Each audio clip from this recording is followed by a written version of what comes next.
We have to cover this one from the BBC. TikTok profits from live streams of families begging.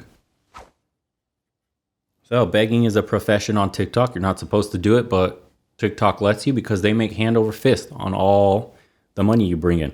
Check this out. As if TikTok wasn't bad enough in a piece of shit app, they're also grifting hard as hell. Displaced families in Syrian camps are begging for donations on TikTok while the company takes up to 70% of the proceeds. BBC investigation found children are live streaming on the social media app for hours pleading for digital gifts with cash. This is the world we live in, where children have to get online on live streams and beg for money. Wow, these clowns need psychedelics instead of college. I don't even think psychedelics could help them. And those are magic. The BBC saw streams earning up to $1,000 an hour, boys, while you slave it at work, making what, 12, 15 bucks an hour? You can become a beggar on TikTok, making $1,000 an hour, but it found that people in camps received only a tiny fraction of that. TikTok said it would take prompt action against exploitative begging. That's rich coming from a platform that literally exploits everybody who uses it. TikTok said it would, the company said that this type of content was not allowed on its platform, and it said its commission from digital gifts was significantly less than 70%. That's not what happened. Earlier this year, TikTok users saw their feeds fill with live streams of families in Syrian camps, drawing support from some viewers and concerns about scams from others. In the camp in northwest Syria, the BBC found that the trend was being facilitated by so-called TikTok middlemen, who provided families with the phones and equipment to go live. You see what I mean? Scamming is widespread today. Anything you see online, take it with a grain of salt, no matter how heartwarming it could be. If it pulls on your heartstrings, forget about it. You're getting played most likely. The middlemen said they worked with agencies affiliated to TikTok in China and the Middle East, who gave the families access to TikTok accounts. These agencies are part of TikTok's global strategy to recruit live streamers and encourage users to spend more time on the app. So TikTok is recruiting these families to beg on live streams, pretending that they're moderating this shit while taking 70% of the cut from them. Isn't that some shit? That's so disgusting, boys. This app is still legal somehow. Isn't that nuts? Since the TikTok algorithm suggests content based on the geographic origin of a user's phone number, so this is how they get you, the middlemen said they prefer to use British SIM cards. They say people in the UK are the most generous gifters. Come on, UK bros. You're just getting parted with your money by suckers. That's crazy. You're being finessed, dude, by professional begging rings is what they are. Imagine somebody coming to your door, handing you a phone and a TikTok account, says, hey, pretend to beg over here with your family. And what are the families really getting, right? Because the middleman got to get paid. TikTok's taking 70% of the shit. What is the family left with? Do they even get 10% of that $1,000? This is insane. Mona Ali Al-Karim and her 6 daughters are among the families who go live on TikTok every day. This shit is a job, bro. It's a job, boys. You're professionally begging. It is a job. Sitting on the floor of their tent for hours, repeating few English phrases they know. Please like, please share, please gift. Mona's husband was killed in an airstrike and she's using the live streams to raise money for an operation for her daughter, Sharifa, who is blind.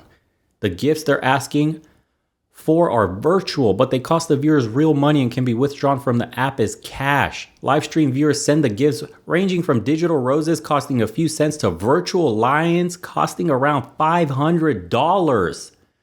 $500.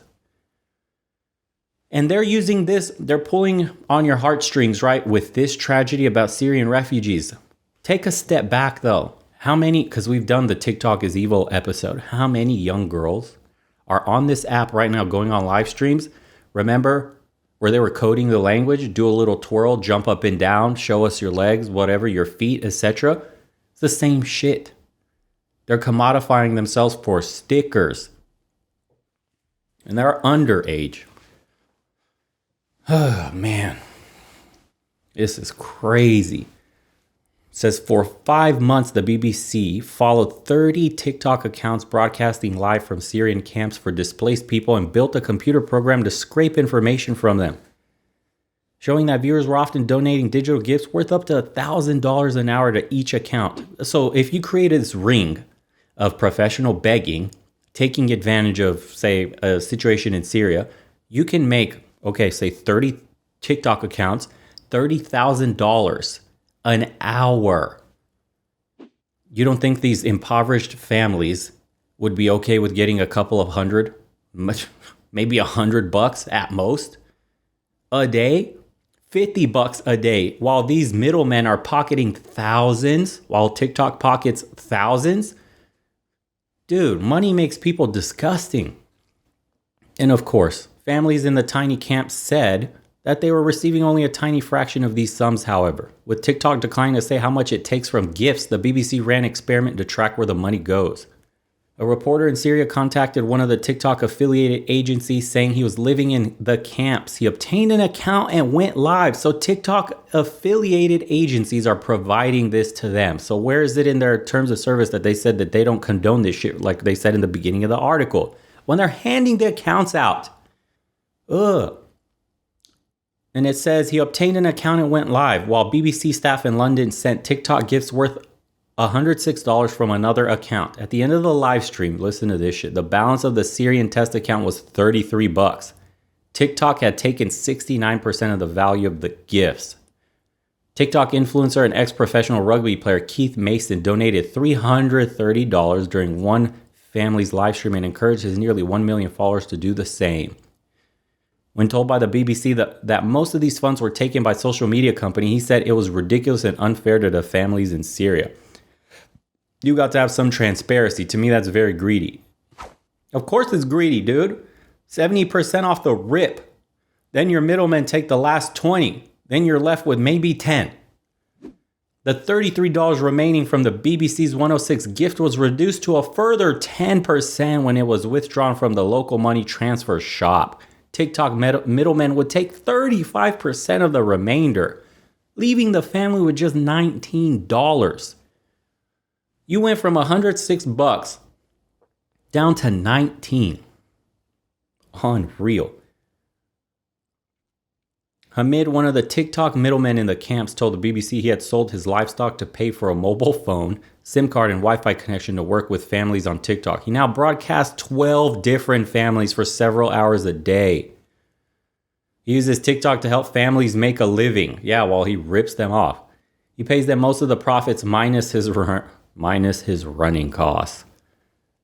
Like other middlemen, Hamid said he was supported by live agencies in China who work directly with TikTok. They help us when we have problems with the app. They unlock blocked accounts. We give them the name of the page, the profile picture, and they open the account.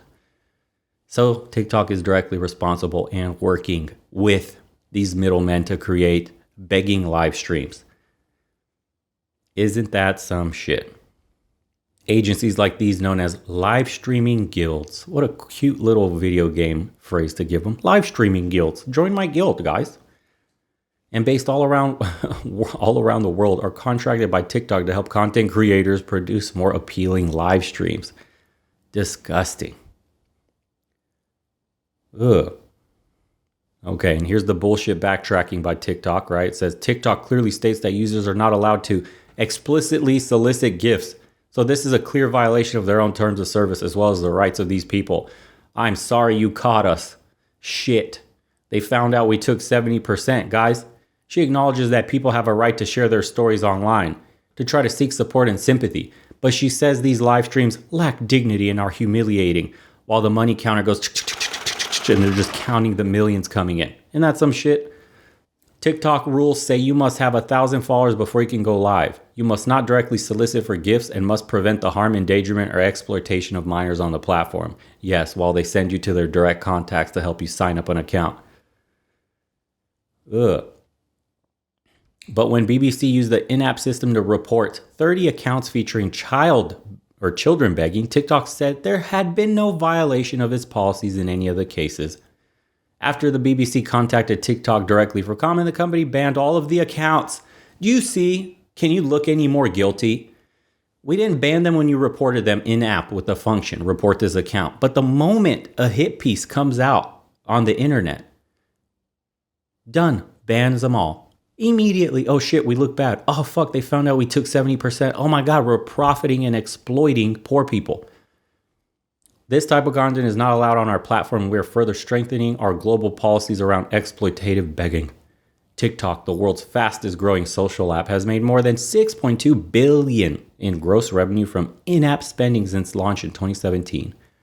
Yep, and they'll continue making more off the backs of poor people while they continue to divide us all amongst, politics, religion, gender, sexual orientation, whatever you want to call it. Dude, get on TikTok and you're going to start hating another side. The algorithm is extremely efficient at putting you in a little box and going down the rabbit hole, the negative side of tribalism.